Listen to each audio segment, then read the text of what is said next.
Welcome to the Ruffled Daisy. Today I'm going to teach you how to make this sunflower beaded garland with just a few supplies. I am linking the supplies to these little wooden ornaments and the napkins in the description so you can see exactly where I got them. We started by taking our napkin apart. Your napkins are either going to be 2-ply or 3-ply, so it's just going to depend how many layers you're going to have to take apart, but you want to end up with 1-ply.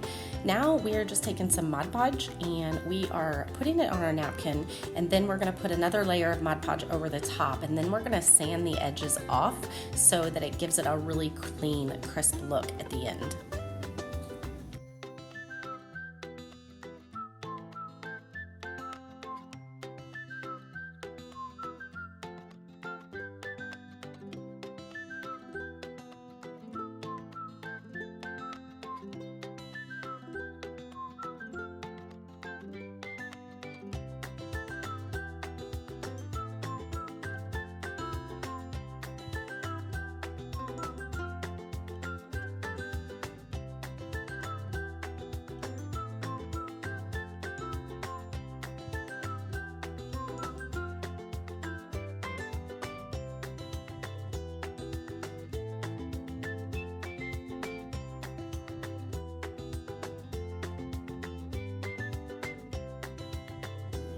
Now we're going to do the sanding. I use a 220 grit sandpaper and it works really good. You're not going to have to do a ton of heavy duty sanding because this napkin is very thin, and so it's going to come off fairly easy. You're just going to want to keep your sandpaper at a 45-degree angle and always go down. If you go up, then you take a chance on pulling your napkin off of the wood, and you want it to be adhered really well, so just always go down at a 45-degree angle.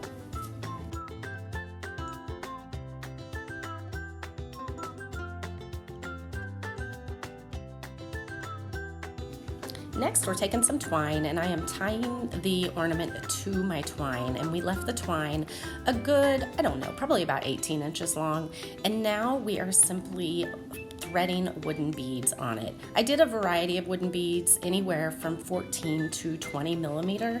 It's just kind of whatever your preference is. You can make them all the same, or you can alternate them like I'm doing here. Quick tip when threading wooden beads on twine that likes to ravel. Put a little bit of hot glue on the tip of your twine, and with some finger protectors on, kind of twist it in your hand to get all of the ends of that twine adhered together, and it's going to make beading so much easier. We're creating some tassels for the opposite end of our beaded garland. I have linked the video in the description showing you where to start watching it in order to create the tassels, and you can just watch along in real speed to figure out how to make those tassels.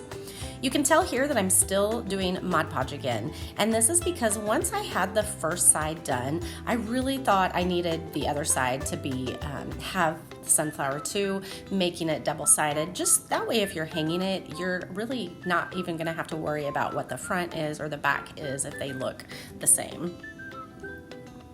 Then we're just taking some twine and tying some bows on the front and the back just to finish it up a little bit. These are so popular, they turned out so amazing, and you would never ever believe that you actually just used napkins on them. If you love this DIY and like all things creative, please visit theruffleddaisy.org. Thank you so much for watching today.